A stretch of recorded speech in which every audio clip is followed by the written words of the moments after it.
सभी दर्शकों को जय हिंद, वंदे मातरम।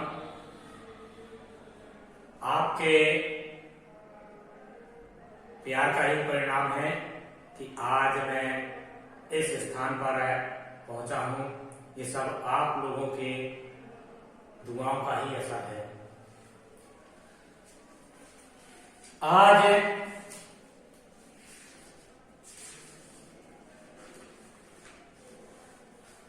कक्षा 6 हिंदी पाठ 15 दस्तक ये कहानी है। इसके लेखक डॉक्टर शिवभूषण त्रिपाठी जी हैं। सुंदर होंगे देश बहुत से, बहुत बड़ी है यह धरती। सुंदर होंगे देश बहुत से, बहुत बड़ी है यह धरती। पर अपनी माँ तो अपनी है, अमित प्यार है जो करती। पर अपनी माँ तो अपनी है, अमित प्यार है जो करती।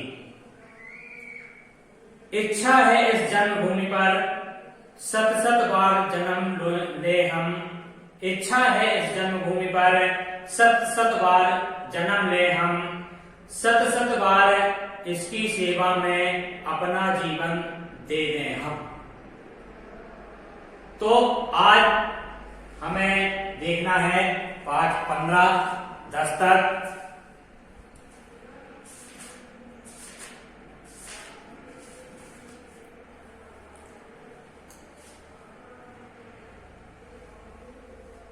प्रस्तुत कहानी में लेखक ने परस्पर सहानुभूति, सहयोग व सद्भाव का संदेश दिया है। हमें एक दूसरे का विश्वास बनाए रखना है, एक दूसरे का सहयोग करना है। यही इस पाठ का मुख्य आधार बिंदु है। तो सरेआम वे चिल्ला रहे थे, कभी किसी को देखकर मारने दौड़ते, तो कभी खिलखिलाकर हंसने लगते, कभी रोते रोते किसी फिल्मी गाने की पंक्ति गुनगुनाकर नाचने लगते। आने जाने वाले लोग सहज ही चौराहे पर कुछ देर खड़े होकर अपना मनोरंजन करते और वहां से चले जाते। तो ये एक व्यक्ति की बात है जिसे हम पागल की पदवी दे सकते हैं, दिमाग से डिस्टर्ब। तो कभी चिल्लाने लगते थे, गाली देने लगते थे, कहीं फिल्मी गानों के धुन में गाने लगते थे। फिर भी वहां एक अच्छी खासी भीड़ जमा हो जाती थी। सहसा किसी को विश्वास नहीं होता था कि वे ही हरि बाबू हैं जो कभी किसी ऊंचे पद पर सुशोभित थे और उनके संकेत मात्र से ही तिल का तार और तार से तिल बना दिया जाता था। उनकी इच्छा वश होती थी, संकेत वश होता था, तो बड़े से बड़ा काम क्षण भर में हो जाता था। या किसी को ऊंचे ओहदे से नीचे गिराना हो तो गिरा देते थे, या तुच्छ व्यक्ति को भी उच्च पद पर आसीन करना होता था तो वो उनके इशारे मात्र से ये सब काम हो जाते थे। तो किसी को विश्वास नहीं हो रहा था कि ये वही व्यक्ति हैं। वे जहां भी जाते हजारों की भीड़ उनका स्वागत करने को तैयार रहती थी। स्वप्न में भी उनकी इस दशा की कल्पना किसी ने नहीं की थी। चौक पर उनकी उस दशा को देख शीला गंभीर हो गई थी, विचारों में खो गई और मैं गरीबा से मिलने उसके घर चला गया। गरीबा बीमार था, 2-3 दिन हो गए थे, उससे मुलाकात नहीं हुई थी। वहां से लौटकर उस दिन मैं बहुत देर से घर पहुंचा था। घर में पैर रखते ही पत्नी की बड़बड़ाहट शुरू हो गई, हमें यहाँ शहर में नहीं रहना है। तो उनकी पत्नी क्या कहती है, हमें इस शहर में नहीं रहना। ना रहने का कारण क्या था, चलिए हम सबको देहात में छोड़ दीजिए। क्या कहते हैं कि हमें गांव में छोड़ दीजिए। वहां मैं आराम से रह लूंगी। छुट्टी के दिन भी आप कभी कहीं घूमने चले जाते हैं और लोग भी तो नौकरी करते हैं, आराम से हैं, और आप दूसरों के काम के पीछे दीवाने रहते हैं। आपको फुर्सत ही नहीं मिलती, कहीं किसी के काम में लगे रहते, कहीं किसी के काम में, और ना कोई खाने का समय है ना कोई सोने का। समाज सेवा ही करनी थी तो शादी ही क्यों की? शादी ना करते आप। अचानक कभी कुछ हो जाए तो अकेले मैं क्या कर लूंगी, ऐसा उनकी पत्नी बोलती है। कुछ देर बाद भोजन की थाली सामने रखते हुए उसने मेरा मनोहार किया। मैं चुपचाप भोजन करता रहा। इसी बीच शीला ने इंस्पेक्टर साहब के बच्चे की बात बताई। वह छत से गिर पड़ा है, दाहिने हाथ की हड्डी टूट गई है। कोई कह रहा था कि प्लास्टर आदि में हजारों रुपए एक ही दिन में खर्च हो गए थे। अपना सोनू भी बड़ा चंचल। अब वो अपने बालक की बात करने लगी। पहले उसने बताया कि इंस्पेक्टर साहब का जो बालक था वह छज्जा से गिर गया और उसका हाथ टूट गया है, जिसमें हजारों रुपए खर्च एक ही दिन में हो गए हैं। अपना जो बालक सोनू है वह भी तो बहुत चंचल है, दिन भर छत में खेलता रहता है। भगवान ना करे कभी उसके साथ ऐसी घटना घट जाए तो मैं अकेली क्या करूंगी? घर में रुपए भी नहीं होते। आप हर समय दूसरों की सेवा में व्यस्त रहते हैं, इतनी ज्यादा अपनी आमदनी है नहीं है, तो पड़ोस की औरतों ने तो और भी नाक में दम कर रखा है, जैसे उनके घर में कोई काम ही नहीं होता। यहाँ आकर घंटों बैठी रहती हैं, कभी किसी की बुराई बताती हैं, कभी किसी की।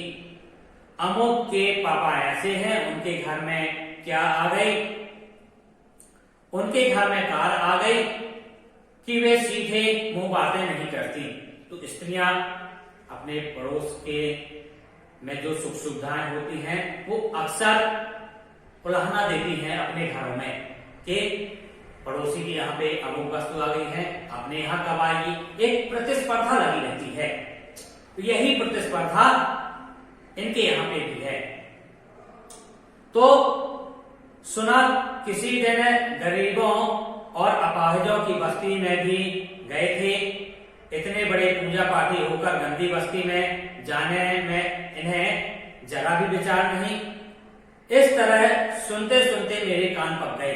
तो उनकी पत्नी क्या कहती है कि सुनना है कि आप गरीबों की बस्ती में भी गए हैं, इतना पूजा पाठ करते हैं, उसके बावजूद भी आप गरीबों की बस्ती में। इस तरह की धारणा उनकी पत्नी की है। कहते हुए शीला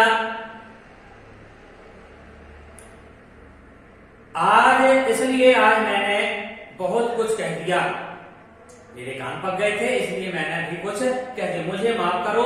कहते हुए शीला मेरी पत्नी अपने हृदय सागर के निर्मल आंसुओं को रोक ना सकी और वह रोने लगी। शीला इस समय तो मुझे बस इतना ही कहना है कि यदि कुछ होता है तो उस समय हमें धैर्य रखना चाहिए, और मैं आपसे भी कहता हूं कि आप भी धैर्य रखो। इन बातों को सुनकर शीला ने दोबारा मेरा कोई विरोध नहीं किया। उसने मेरे स्वभाव अनुसार अपने को ढाल लिया था, किंतु उसके विचारों में कोई परिवर्तन नहीं हो सका था।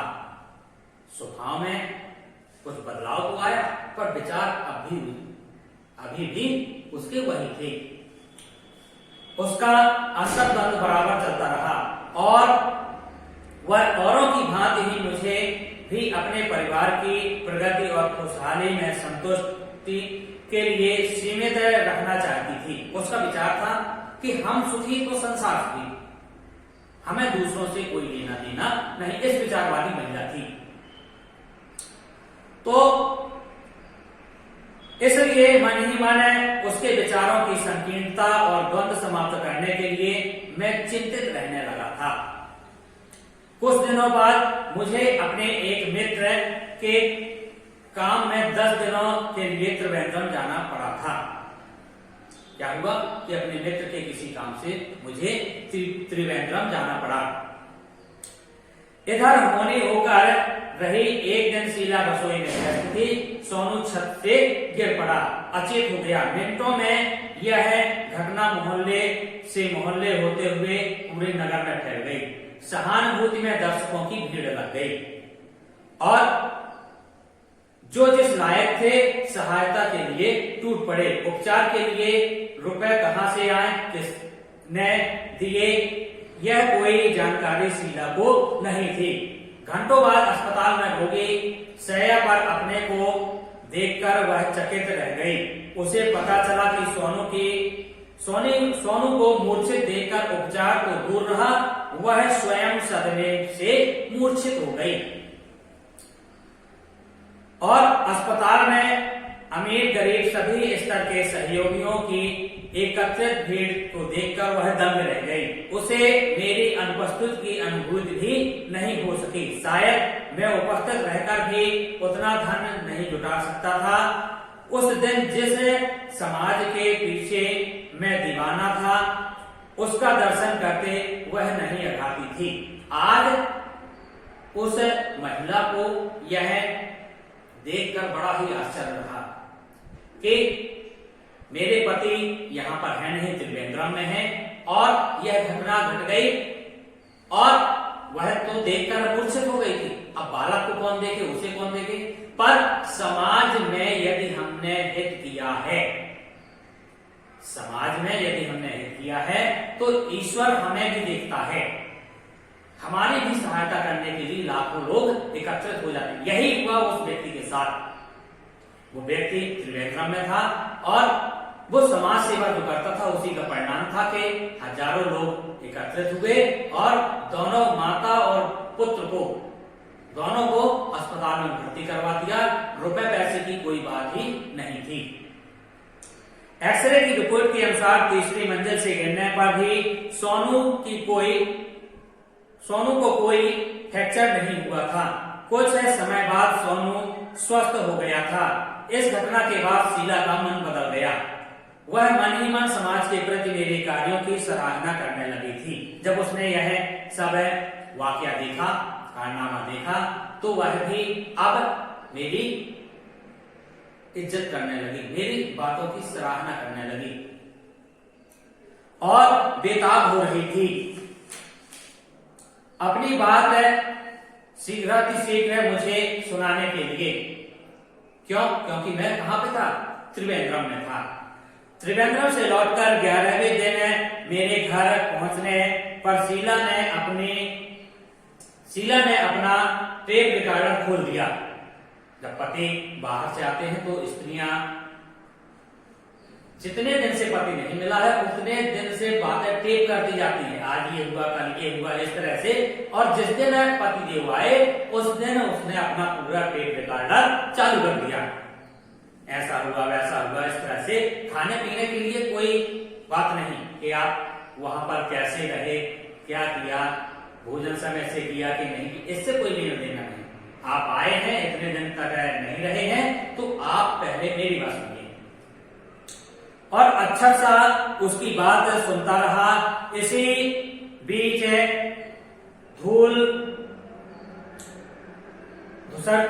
दूसरे सोनू अपना खेल समाप्त करके चुपके से आया और मेरे पीठ पर सवार हो गया। मुझे दक्षिण की वह घटना याद आ गई जब गणेशन स्वस्थ हो गया होगा। सूर्यास्त का समय था। त्रिवेंद्रम के प्रसिद्ध सागर तट कोवलम बीच पर हजारों की भीड़ मचल रही थी। बच्चे कभी सागर के जल को एक दूसरे पर उछाल रहे थे तो कभी बालू का तट पर दौड़ते। तो वही दृश्य मुझे याद आ गया।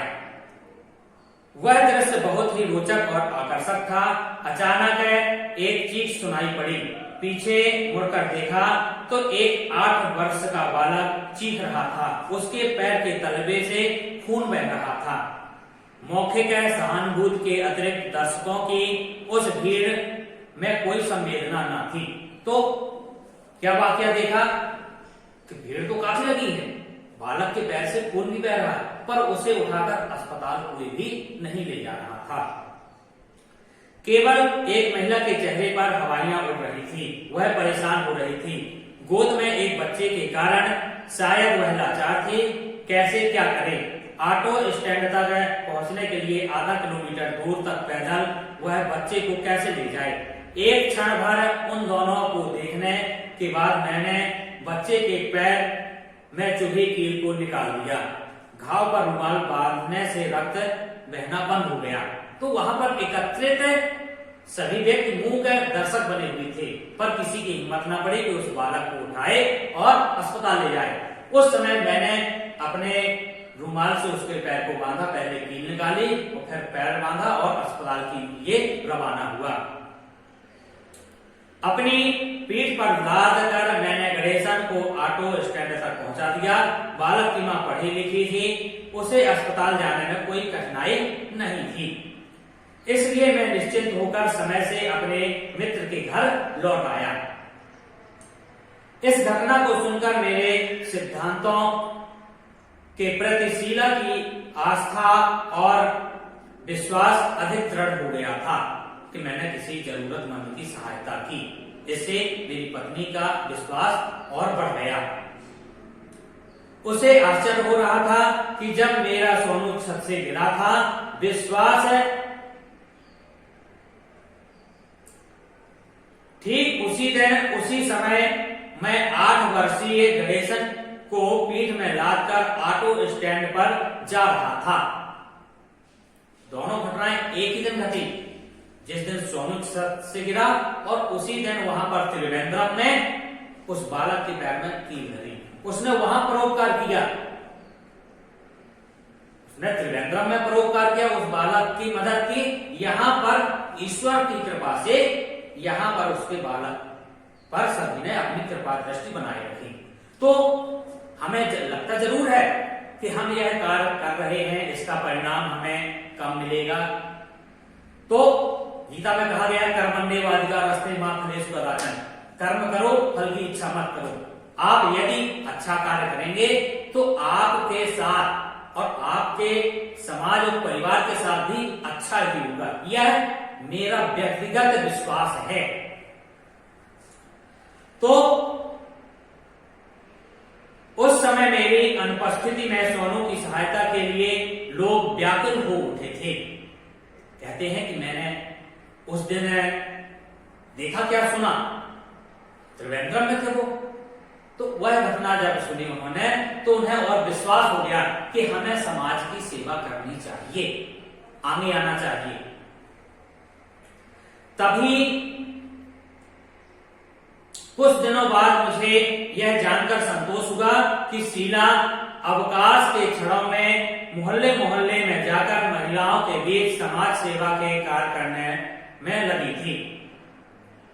जब छुट्टियां थी तो मेरी पत्नी क्या कर रही थी कि मोहल्ले मोहल्ले जाकर समाज की सेवा करती थी, जरूरतमंदों की सहायता करती थी।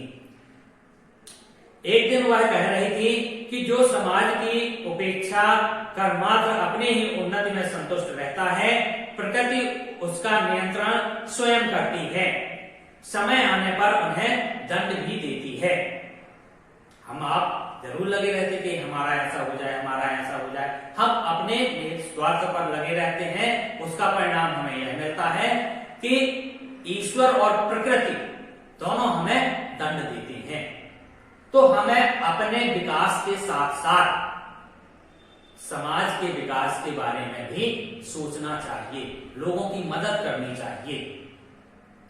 तभी मुझे हीरा बाबू की याद आई। इतने ऊंचे पद पर काम करते हुए उन्होंने अपने लिए क्या क्या नहीं किया, पर आज उनकी संपत्ति और वैभव कोई साथ नहीं दे रहे थे। उसी हीरा बाबू की बात याद आ गई कि उसने कभी किसी का भला नहीं किया, तो आज उसका कोई भी नहीं सुन रहा। वे कभी किसी के दुख सुख में शरीक नहीं रहे। रिटायरमेंट के बाद एकमात्र पुत्र शोक के अवसर पर उनके पूर्व कथित आत्मीय जनों के भी दर्शन नहीं हुए।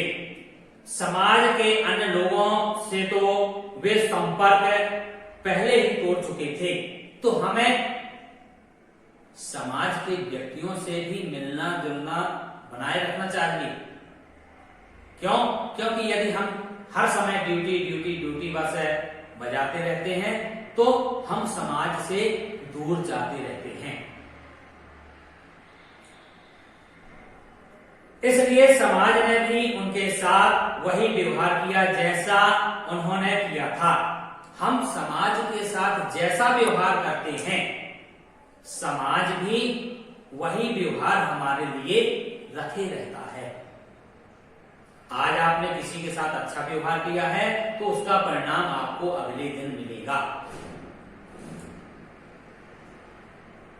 समाज को समझने का जब समय था, शक्ति थी, तब समझ ना सके, और जब समाज को समझने की समझ आए तो वो बहुत दूर हो चुकी थी। काल उनकी दहली पर खड़ा दस्तक दे रहा था। अवस्था उनकी लाचार की अवस्था हो चुकी थी। जब तक उन्हें समझ में आया समाज क्या है, क्षेत्र क्या है, उस समय तक यमराज उनके पास दस्तक दे चुके थे। तात्पर्य कि मरने की कगार में थे। तो सभी लोगों से प्रार्थना है कि अपने विकास के साथ साथ समाज के विकास के बारे में भी हमें चिंता करनी चाहिए। यदि हम अपने विकास के बारे में बस सोचते हैं तो ये प्रकृति भी हमें दंड देगी। हमें अपने साथ साथ मोहल्ला वालों को, पड़ोस वालों का विकास, गांव का विकास, क्षेत्र का विकास सोचना चाहिए। यहीं पे आज ये बात दस्तक पूर्ण हुआ और इसके आगे अगले वीडियो में आपको बतलाऊंगा। तो पुनः आप लोगों के लिए सुंदर होंगे देश बहुत से, बहुत बड़ी है यह धरती, पर अपनी मां तो अपनी है, अमित प्यार है जो करती। हमें अपने माता पिता का सम्मान करना चाहिए। जब हम अपने माता पिता का सम्मान करेंगे तो हमारे बालक हमारा भी सम्मान करेंगे। जय हिंद, जय भारत।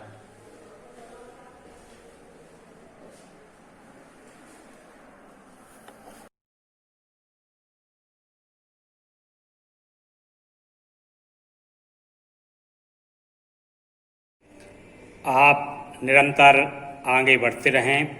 यदि आपको यह वीडियो अच्छा लगा हो